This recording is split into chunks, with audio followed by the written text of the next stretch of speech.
ഈ ഒരു വീഡിയോയിലൂടെ നോക്കാൻ പോകണം നമുക്ക് എങ്ങനെ ഒരു സ്റ്റെയറിനെ ബെൻഡ് ചെയ്ത് വരയ്ക്കാം.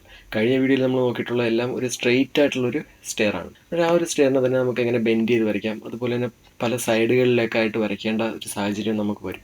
അപ്പോൾ അതൊക്കെ എങ്ങനെ വരയ്ക്കുക എന്നുള്ളത് ഈ ഒരു വീഡിയോയിലൂടെ ഡീറ്റെയിൽ ആയിട്ട് നോക്കാം. അതിന് വേണ്ടിയിട്ട് ഞാനിവിടെ ആർക്കിടെക്ചറിനുള്ളിൽ ഇവിടെ സ്റ്റെയർ എടുക്കുകയാണ്.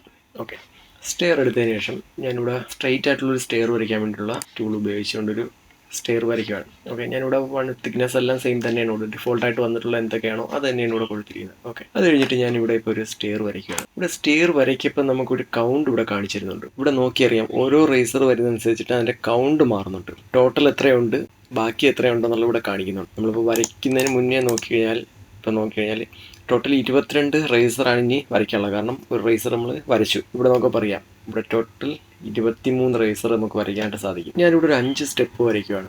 ഓക്കെ, 5 സ്റ്റെപ്പ് വരച്ചതിന് ശേഷം എനിക്ക് വീണ്ടും 18 സ്റ്റെപ്പ് വീണ്ടും വരയ്ക്കാനായിട്ട് സാധിക്കും. പക്ഷേ ഞാനിവിടെ 5 സ്റ്റെപ്പിൽ നിർത്തുകയാണ്. കാരണം എന്ന് വെച്ച് കഴിഞ്ഞാൽ എനിക്കിവിടെ ഒരു ടേണിങ് വരണം. ടേണിംഗ് എന്ന് വെച്ച് കഴിഞ്ഞാൽ ഒരു 5 സ്റ്റെപ്പ് കഴിഞ്ഞിട്ട് എനിക്കൊരു ടേണിംഗ് വരണം. അതുകൊണ്ടാണ് ഞാനിവിടെ ഈ 5 സ്റ്റെപ്പിൽ സ്റ്റോപ്പ് ചെയ്തത്. അപ്പോൾ ബാക്കി എനിക്ക് ഏതാണ്ട് 18 സ്റ്റെപ്പ് വരയ്ക്കാനായിട്ട് സാധിക്കും. അപ്പോൾ ബാക്കി വരുന്ന ആ സ്റ്റെപ്പിൽ എനിക്ക് സ്ട്രെയിറ്റ് ആയിട്ടല്ല വരേണ്ടത്, ഒരു ടേണിങ്ങിലൂടെയാണ് വരേണ്ടത്. അപ്പോൾ അതിന് വേണ്ടിയിട്ട് ഞാൻ എവിടെയാണോ എനിക്ക് ടേണിംഗ് വരേണ്ടത് ആ ഒരു ഡിസ്റ്റൻസ് ഞാൻ കീപ്പ് ചെയ്തിട്ട് ഇവിടെ ക്ലിക്ക് കൊടുക്കുകയാണ്. ക്ലിക്ക് കൊടുത്തു കഴിഞ്ഞാൽ ഓട്ടോമാറ്റിക്കായിട്ട് അവിടെ ഒരു ജോയിൻ ക്രിയേറ്റ് ആവും. ഇതുപോലെ നമ്മൾ 5 സ്റ്റെപ്പിൽ എവിടെയാണോ കൊണ്ട് നിർത്തിയത് അവിടെ നിന്നൊരു ജോയിൻറ്റ് ക്രിയേറ്റ് ആവും. ഇതുപോലെ ഞാൻ ഒരു ഇത്രയും സ്റ്റെപ്പ് വരച്ചു. വീണ്ടും ഒരു ചെറിയൊരു സ്പേസ് കൊടുത്തിട്ട് ബാക്കിയുള്ള സ്റ്റെപ്പുകൾ മൊത്തത്തിലായിട്ട് വരച്ചു. നോക്കാം, നമുക്കിതൊരു 3D വ്യൂയിലൂടെ നോക്കാം എങ്ങനെ കാണാൻ കഴിയുമെന്നുള്ള നോക്കാം. ഞാനിവിടെ 3D വ്യൂയിലേക്ക് വന്നു കഴിഞ്ഞാൽ ഇതുപോലെയാണ് ആ സ്റ്റെപ്പ് വന്നിരിക്കുന്നത്. ഒന്ന് കൃത്യമായിട്ട് നോക്കണമെങ്കിൽ ഇവിടെ ഷെയ്ഡിലിട്ട് കഴിഞ്ഞാൽ കൃത്യമായിട്ട് തന്നെ മനസ്സിലാവും. ഓക്കെ, ഇവിടെ നിന്ന് ഒരു 5 സ്റ്റെപ്പ് വന്നതിന് ശേഷം ഇവിടെ ഒരു ലാൻഡിങ് ക്രിയേറ്റ് ആയിട്ടുണ്ട്. ഓക്കെ, ആ ലാൻഡിങ് ക്രിയേറ്റ് ആയിട്ട് വീണ്ടും സ്റ്റെപ്പ് വന്നിട്ടുണ്ട്. അത് കഴിഞ്ഞിട്ട് വീണ്ടും ഒരു ലാൻഡിങ് ക്രിയേറ്റ് ആയിട്ടുണ്ട്. ലാൻഡിങ് ക്രിയേറ്റ് ആയിട്ടാണ് ബാക്കിയുള്ള സ്റ്റെപ്പ് ഇങ്ങോട്ട് വന്നിരിക്കുന്നത്. അപ്പോൾ ഇതുപോലെ നമുക്ക് നമ്മുടെ കണ്ടീഷൻ അനുസരിച്ചിട്ട് നമുക്ക് സ്റ്റെപ്പുകൾ ക്രിയേറ്റ് ചെയ്തെടുക്കാനായിട്ട് സാധിക്കും. ഇതിപ്പം മോണോലിത്തിക് സ്റ്റെയർ ആണ്. നമുക്ക് അസംബ്ലിയുടെ സ്റ്റെയറും ഇതുപോലെ തന്നെ വരയ്ക്കാവുന്നതാണ്. എന്താണോ നമ്മളെ കണ്ടീഷൻ അതുപോലെ നമുക്ക് വരച്ച് ക്ലിയർ ചെയ്തെടുക്കാവുന്നതാണ്. അടുത്തായിട്ട് ഇപ്പോൾ സ്റ്റെയർ വരയ്ക്കപ്പം നമുക്ക് അറിഞ്ഞിരിക്കേണ്ട കണ്ടീഷൻസ് എന്ന് വെച്ച് കഴിഞ്ഞാൽ, ഇവിടെ ഞാനിപ്പോൾ ഈ ഒരു സ്ട്രെയിറ്റ് സ്റ്റെയർ എടുത്തിട്ടുണ്ട്. അതിനുശേഷം ഞാനിവിടെ സ്റ്റെയർ വരയ്ക്കുകയാണ്. ഓക്കെ, ഞാൻ ഈ ഒരു വോളിൽ കണക്കാക്കിയിട്ട് വരയ്ക്കുകയാണ്. ഓക്കെ, എനിക്ക് വോളിനകത്താണ് വരേണ്ടത്, ഞാൻ അതനുസരിച്ചിട്ട് വരയ്ക്കും. പക്ഷേ ഇവിടെ വരയ്ക്കാൻ കേട്ടോ, ഈ ഒരു വോളിൻ്റെ സെൻട്രൽ പോർഷനിലൂടെയാണ് ഈ ഒരു സ്റ്റെയർ പാസ് ചെയ്യുന്നത്.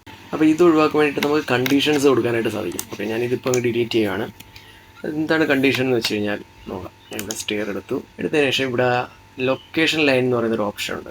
ഓക്കെ, ഈ ലൊക്കേഷൻ ലൈനിനകത്ത് ഇവിടെ നമുക്ക് കണ്ടീഷൻ കൊടുക്കാനായിട്ട് സാധിക്കും. എനിക്ക് റൈറ്റ് സൈഡിൽ കൂടെയാണോ വരേണ്ടത്, അതോ ലെഫ്റ്റ് സൈഡിൽ കൂടെയാണോ പോകേണ്ടത്, അതോ സെൻട്രൽ പോർഷനിലൂടെയാണോ പോകേണ്ടത് എന്നൊക്കെ ചോദിക്കുന്നുണ്ട്. ഞാനിപ്പോൾ റൈറ്റ് കൊടുക്കുകയാണ്.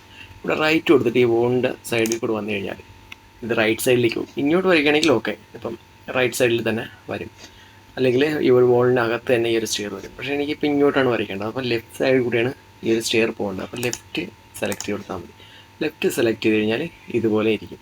ഓക്കെ, അപ്പം നോക്കാം. ഞാനിപ്പോൾ ഇവിടെ നിന്നൊരു സ്റ്റെയർ വരയ്ക്കുകയാണ്. ഇനി ഇവിടെ എത്തിയതിന് ശേഷം ലെഫ്റ്റ് സെലക്ട് ചെയ്ത് കൊടുക്കാം. ഓക്കെ, എനിക്ക് ഇവിടെ എത്തിയതിന് ശേഷം വീണ്ടും തിരിച്ച് ഈ ഒരു ലാൻഡിങ് ഇവിടെ വരണം. ഈ ലാൻഡിങ് കഴിഞ്ഞിട്ട് ഇങ്ങോട്ട് വരണം, അതാണ് ഉദ്ദേശം. അപ്പോൾ ഞാനിവിടെ വീണ്ടും ഇവിടെ റൈറ്റ് ആക്കി കൊടുക്കുകയാണ്. ഓക്കെ, റൈറ്റ് ആക്കിയതിന് ശേഷം എൻ്റെ ഒരു കണ്ടീഷൻ പോലെ ഓക്കെ അത് ഇത്തിരി ഉള്ളിലേക്കായി പോകും. ഇങ്ങനെ വരച്ചപ്പോഴേക്കും കറക്റ്റായിട്ട് തന്നെ വന്നിട്ടുണ്ട്. പക്ഷേ കുറച്ച് വോളിലേക്ക് കയറിയിട്ടുണ്ട് സ്റ്റെയർ. ഓക്കെ, ഇത് നിങ്ങൾ മനസ്സിലാക്കുന്നതിന് വേണ്ടിയിട്ടാണ് ഇപ്പോൾ ഇതുപോലെ വരച്ചത്. ഓക്കെ, ശേഷം ടിക്ക് കൊടുത്തതിന് ശേഷം 3D വ്യൂയിലേക്ക് പോയി കഴിഞ്ഞാൽ അത് സ്റ്റെയർ ഇതുപോലെ ഇരിക്കും. ഓക്കെ, ഇതുപോലെ തന്നെ പല ടൈപ്പ് സ്റ്റെയറുകൾ നമുക്കിവിടെ വരയ്ക്കാനായിട്ടൊക്കെ സാധിക്കും. ഇപ്പോൾ ഫുൾ സ്റ്റെപ്പ് സ്പൈറൽ രീതിയിൽ വരയ്ക്കണമെങ്കിൽ അതിനുള്ള ഓപ്ഷനുണ്ട്. നമുക്കിതുപോലെ വേണമെങ്കിൽ വരയ്ക്കാനായിട്ടൊക്കെ സാധിക്കും. അപ്പോൾ ഇത് കൊടുത്തു കഴിഞ്ഞാൽ ഇത് കംപ്ലീറ്റ് ചെയ്തു. അതിനുശേഷം 3D വ്യൂയിലേക്ക് ഒന്ന് പോയി നോക്കാം. 3D വ്യൂയിൽ പോയി കഴിഞ്ഞാൽ ഇതുപോലെ സ്പൈറൽ രീതിയിലുള്ള സ്റ്റെയറൊക്കെ കിട്ടും.